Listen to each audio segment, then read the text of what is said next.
All right, today we're diving into a really unique corner of the law called restitution.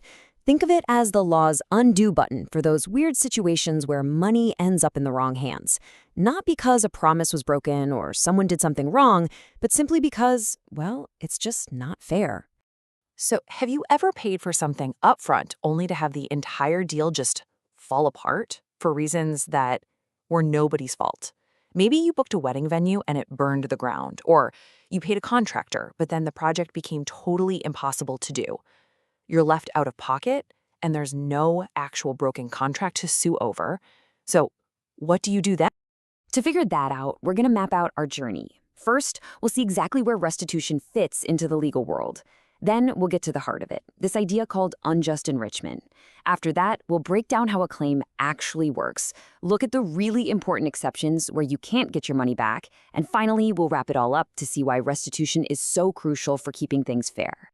Okay, so let's get our bearings. To really understand restitution, you first have to see where it doesn't fit.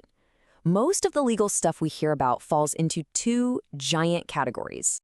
You've got contract law, right? That's all about making people keep their promises. Then there's tort law, which is for fixing the harm when someone does something wrong. But what about the massive gap between them? What about when a deal just evaporates? Nobody's really to blame, but one person is left holding the bag. That gap, that's exactly where restitution lives. So, if restitution isn't about punishing broken promises or assigning blame, what's its driving force? It actually all boils down to one simple, really elegant principle. And that principle is unjust enrichment. It's this foundational idea that, simply put, no one should get to keep a benefit they got at someone else's expense if there's no good legal reason for it. And restitution, that's the tool, the remedy the law uses to reverse that unfair gain and get things back to the way they should be. And this is what makes restitution so different. See, contract and tort law are always looking to the past, at a promise that was broken or a wrong that was committed. Restitution looks at the present. It asks a really simple question.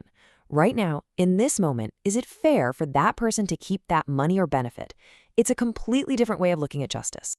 Okay, that's the big idea, but how does it work in the real world? If you want to make a claim, you can't just say it's not fair. The law has a very clear four-part test you have to pass. To win, you got to show these four things. 1, the other person was actually enriched. They got some kind of value. 2, that value came directly from you at your expense. 3, and this is the key, that enrichment was unjust in the eyes of the law. And finally, number 4, there are no good legal excuses or defenses for them to keep. So what does an unjust situation actually look like? Well, the clearest example you can think of is a simple mistake. This is a bedrock rule. If you accidentally wire money to the wrong bank account, or you get confused and pay the same bill twice, that is a textbook case for restitution. The person who got the money has been enriched, it was at your expense, and the unjust part is your mistake. The law is pretty clear. You should be able to get that back. Restitution also swoops in when the entire reason, the whole basis for a payment, just completely disappears. The fancy legal term is a total failure of consideration, but the idea behind it is actually pretty simple.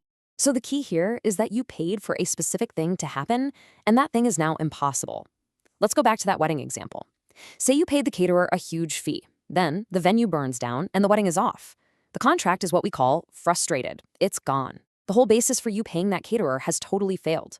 Restitution lets you recover that fee because it would be unjust for the caterer to keep it when the wedding isn't even happening. Now, this isn't a free-for-all. Restitution is all about fairness, and fairness is a two-way street. The law recognizes that there are definitely times when it would actually be unfair to force someone to repay a benefit they received. And the single most important defense is called change of position. This protects an innocent person who, acting in good faith, has already done something with the benefit they received.